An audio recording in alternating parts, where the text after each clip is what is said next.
Hey y'all, what's up? So,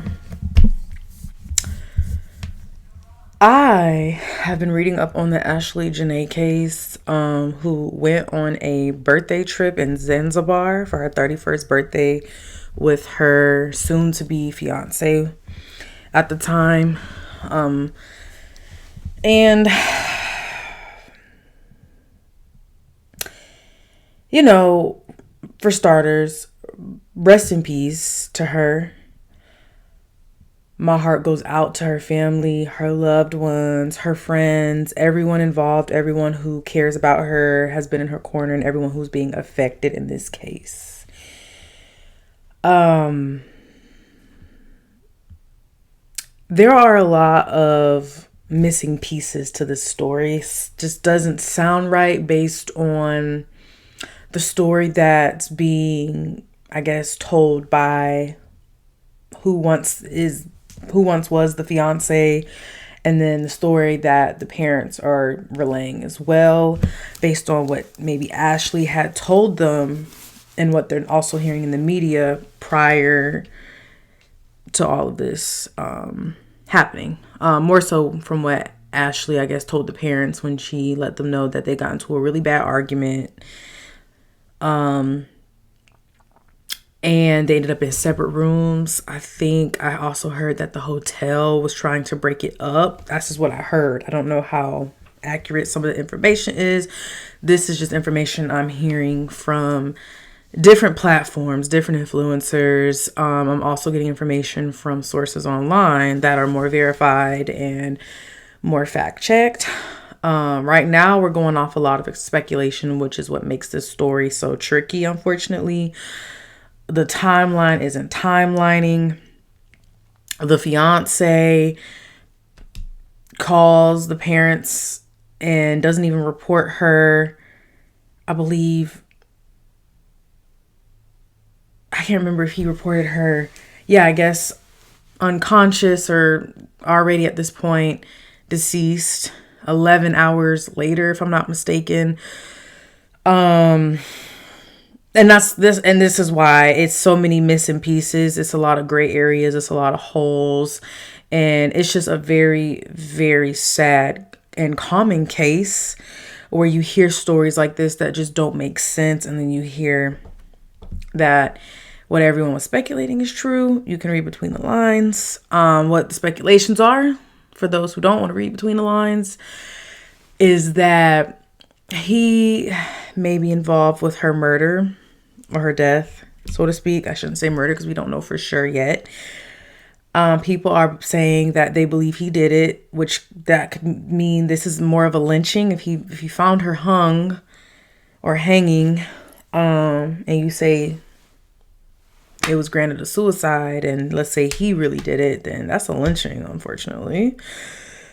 And this is a pattern I'm seeing when it comes to Black people found hanging, whether that's in public areas or in a situation like this, and they try to deem it as a suicide. Yeah, right. So I like to call it a lynching. Call it what it is. If this is to be the case in this scenario, and other scenarios that I've heard, that's just what it is. But for now, we don't have that confirmed. So we have to go with allegedly. We have to go with speculation, and we have to go with this is what claims are saying, or these are the claims that are being put out, I should say.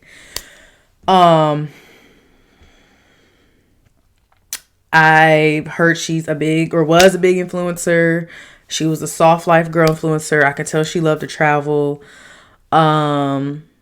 She looked like she took care of herself. Beautiful young lady, young woman. I heard she was bashing Black men, and then she, I guess, created this lifestyle for herself and really got involved with the guy who is not Black. He's Caucasian, as we all know.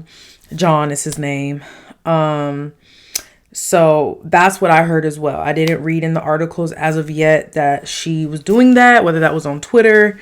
Couldn't find anything on Instagram, but maybe that was on Twitter. Maybe, stuff had what's the word I'm looking for, had circulated on the internet or recirculated on the internet, and it showed that she might have been bashing black men. I don't know exactly what platform or how they saw that come about, but that's something that I heard. So in my case, I'm gonna just say that's what I heard. I don't know for sure. I didn't hear it.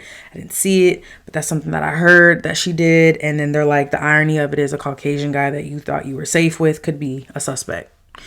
So, it's very dark. It's very sad. I don't think that's something that people want to talk about right now, especially her family, because they are more so focusing on what happened, not what she did before this happened and how she got in this position, with this guy who she trusted and thought she was safe with. Because you go all the way out to a country on the coast of East Africa, and if I'm traveling that far with somebody, I feel like I can trust you, right? I damn near feel like I can put my life in your hands, because who else am I going to reach? Ain't nobody here but you and me.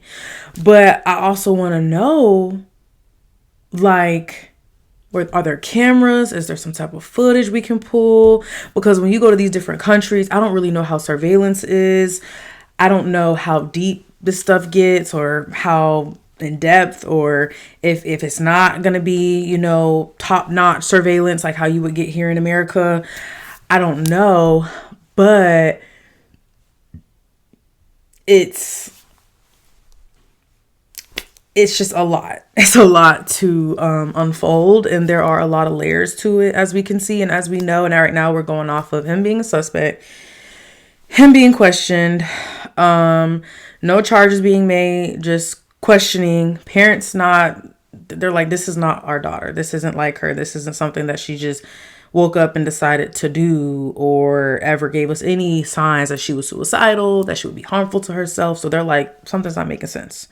So everyone's questioning the fiance, who seemed to be avoidant for some time. I don't really know if he's speaking up now, but at the time he was a little avoidant, and he gave very vague information to the family when he first found out about her being unconscious. And then when she was pronounced dead, all, or deceased, all of that came about.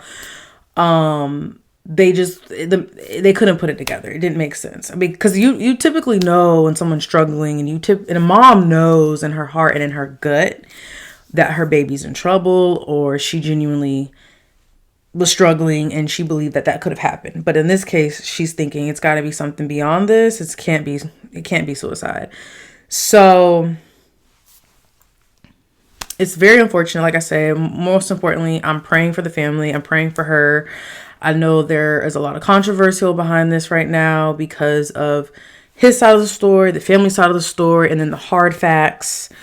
But again, I don't know. Sometimes police know, and they won't say much until they finally get to the final verdict of everything. So as they're investigating, they probably know a lot more than we think they know, or than what they're telling us. So I'm just hoping and praying that the more that they investigate, and the more that they, get this information and the evidence and build the case, that we will get clear answers. But not only us, most importantly, her family, and just for the sake of her, the honor of her life. So like they say, everything that glitter ain't gold. I don't know if there was a history of domestic. I don't know, which again, I'm sure things will come about as we continue to, take the layers off of this, but, or peel the layers off of this. But yeah, I don't really know. Obviously we don't know the dynamics. We just know that there was a really bad argument. In the other room, she was found unconscious and then pronounced deceased. And then she was literally proposed to also, I believe, the day before, if I'm not mistaken. Either way, she was proposed to on her birthday, on her 31st birthday. And then like a day or so later, she was found deceased. So it's really, really not looking good. It sounds just gruesome and dark. And some people are saying, wow, like, if he is, since he's a suspect, did he propose to distract us or distract the investigators from the fact that he potentially did this? Because, his argument could be, or his rebuttal could be like, Yeah, well, I proposed to her. Why would I kill her after I proposed to her? You know, like, why would I do all this for her just to kill her? So you just never know. People have their alibis or whatever you want to call it ready to go when they're being questioned and when they're being investigated. They're going to make something look a way that they will make them look innocent, what they think will make them look innocent. But if things aren't lining up and you might be switching up your story, and you know, let's start running some fingerprints. Let's start running some surveillance. Let's get to the bottom line of this, because the family deserves answers. Like I said, my heart goes out, prayers go out. And if anyone is struggling in their relationship, marriage, and it is involving some type of DV or anything that's detrimental and affecting how you live your life, and you feel like you can't get away, I just hope and pray that you find the comfort, the peace, and the strength to get out of a situation and do it silently. Move silently, because when people know your moves, they start to prey on your moves and things can become scary. I don't know what their situation is, but let's say this does come out like that. Hypothetically, that's unfortunately how it typically plays out. So I hope y'all have a great day. Thank you so much for joining Court Babe Reacts. If you want to see more, make sure you like, comment, share, and subscribe. I would love to hear your thoughts and what you all are taking away from this, what you've learned from the case, etc. Also, subscribe to CorpBabeASMR. I would love to provide relaxation for you all and help you go to sleep if you have struggles going to sleep, if you toss and turning. But either way, thank you so much for hanging out with me as always. I'm so grateful for the love and support, and I'll see y'all in the next one. Sorry. Bye.